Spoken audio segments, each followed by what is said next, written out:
Kita tahu bahwa pemerintahan Presiden Joko Widodo ini berusaha untuk memberikan dalam tanda kutip obat kuat terhadap sektor properti yang kita tahu pada saat COVID-19 berdarah-darah begitu. Apakah memang apa yang sudah dilakukan oleh pemerintahan Presiden Joko Widodo sudah cukupkah Pak? Sudah tepat sasaran atau seperti apa? Ya, saya kalau tadi Mbak menyampaikan bahwa kita harus mundur. Memang saya harus cerita dari belakang ya, artinya dari sejak masa COVID. Kita tahu di tahun 2020 memang terpuruk ya, semua industri sektor. Dan kita mengalami satu hal yang tidak pernah kita bayangkan sebelumnya kan. Tahun 2020 memang kita bermasalah dan kita terpuruk secara nasional, dan tahun 2021 industri properti ini mengalami satu anomali di mana memang peningkatannya itu tajam, justru malah membaik. Sebetulnya melalui kesempatan ini saya ingin berterima kasih kepada pemerintah Presiden Jokowi ketika masa COVID, saya bisa katakan well managed gitu ya, terhadap serangan COVID, karena satu hal yang paling signifikan, beliau tidak menjalankan apa yang disebut dengan lockdown. Dapat dibayangkan ketika lockdown itu semua sektor akan lumpuh. Tapi dengan tidak lockdown tapi ada beberapa kebijakan terbatas dan sebagainya itu sebenarnya sektor informal yang menjadi soko guru signifikan ekonomi Indonesia itu masih tetap hidup. Dan itu juga kami rasakan bahwa recover dari COVID itu juga semakin cepat. Makanya tadi saya katakan tahun 2021 itu industri properti mengalami pertumbuhan yang sangat signifikan. Justru nanti ketika 2021 kita mencapai dengan ini yang kami alami di Summarecon juga. Yeah. Di 2022 memang slightly turun dan akhirnya stabil sampai 2023. Dan ini satu hal yang sangat luar biasa. Karena pada saat itu pemerintah juga memberikan satu insentif ketika PPh 5% menjadi 2,5% kan. Betul. Tapi juga ada tahap pertama kebijakan PPNDTP. Kebijakan PPNDTP itu yang pertama memang luar biasa dan memberikan satu kontribusi support kepada industri properti secara keseluruhan. Dan belakangan ini juga PPNDTP juga diulang. Dan kami juga menerima satu support yang kami rasakan di Summarecon ya. Sampai saat ini Summarecon sebenarnya ketika PPNDTP yang kedua itu bisa jalan, kami langsung memprediksikan bahwa potensi penjualan yang kami punya itu potensi untuk bisa dimasukkan dalam PPNDTP itu sekitar 2 triliun. Dan sampai hari ini hitungan kami sudah mencapai 600 miliar dari PPNDTP, kan berakhirnya baru akhir tahun ini kan ya. Saya rasa ini satu hal yang luar biasa. Melalui kesempatan ini kami berterima kasih kepada pemerintah memberikan insentif ini, luar biasa sih. Ya.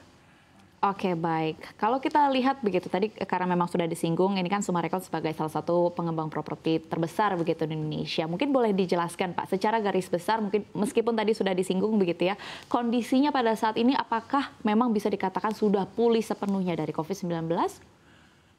Sebetulnya memang secara jujur kami harus mengakui bahwa pada yang tadi saya cerita 2021 itu memberikan ada pertumbuhan yang sangat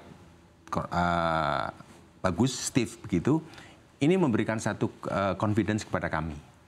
Sehingga ketika 2022 itu mungkin ada penyesuaian lagi, ada slightly turun dan akhirnya stabil, kami harus katakan bahwa industri properti sudah mengalami satu pertumbuhan yang sudah cukup normal. Oke, baik. Ya. Itu dari Summarecon begitu ya. Kita tahu di Bank Indonesia sendiri sudah menyatakan bahwa memang harga rumah di Indonesia secara general semakin mahal. Iya, kenaikan. Begitu. Kalau dari Summarecon sendiri untuk tahun 2024 ini yang memang pada saat ini masih berjalan begitu kuartal 1, targetnya seperti apa Pak? Dan kira-kira apa saja yang sudah dilakukan oleh Summarecon untuk mencapai target tersebut? Ya, jadi tahun 2024 kami mentargetkan satu marketing sales 5 triliun. Dan tentunya kami sudah mempersiapkan satu produk-produk yang ada. Saat ini kami ada 8 township development 8 kawasan yang baru saja kita menambah satu lagi menjadi 9 township.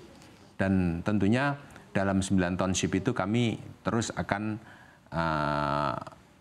meng-create sebuah produk-produk yang menarik, produk-produk yang inovatif agar 5 triliun yang menjadi target dari marketing sales kami bisa tercapai. Gitu ya. Oke, baik. Kalau kita tahu begitu, saat ini banyak masyarakat berusia muda yang memang sudah masuk ke angkatan kerja, yang berpenghasilan menengah, begitu, dan ini situasinya yang berada di atas kelompok MBR ini yang masih belum memiliki rumah. Kalau dari Summarecon sendiri begitu ya Pak Adrianto, strategi untuk menjangkau kelompok-kelompok ini seperti apa? Ya, memang banyak diskusi-diskusi di luaran sana bagaimana kita mengencourage waktu itu dikatakan kaum milenial ya, umur 30-an ya, 30-40. Itu bisa memiliki rumah karena mereka lebih senang traveling daripada beli rumah, kan begitu kan. Ya, jawabannya yang pertama pasti bagaimana kita memberikan edukasi kepada mereka ketika mereka menerima gaji, mesti harus spend rumah dengan KPR dan sebagainya, sehingga daripada menyewa rumah sama-sama dikeluarin tapi duitnya hilang, mendingan membayar KPR dan akhirnya pada tahun tertentu bisa memiliki rumah dengan 100%. Tapi ada satu hal yang surprise di Summarecon.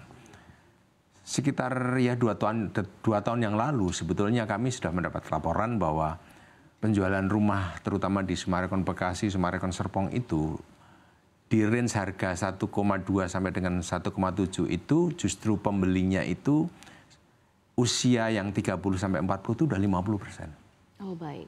Jadi sebetulnya kita juga cukup surprise bahwa mereka mampu dengan cicilan. Artinya edukasi yang selama ini para pengembang, teman-teman pengembang juga lakukan itu sebenarnya sudah cukup ada hasil. Ada hasil. Dan kami yakin sebetulnya dengan rumah yang seharga 1,2 sampai 1,7 yang kebetulan produk kami di harga itu cukup gemuk ya, itu memberikan kesempatan kepada para milenial untuk bisa membeli rumah, dan sekarang akses KPR juga cukup gampang ya.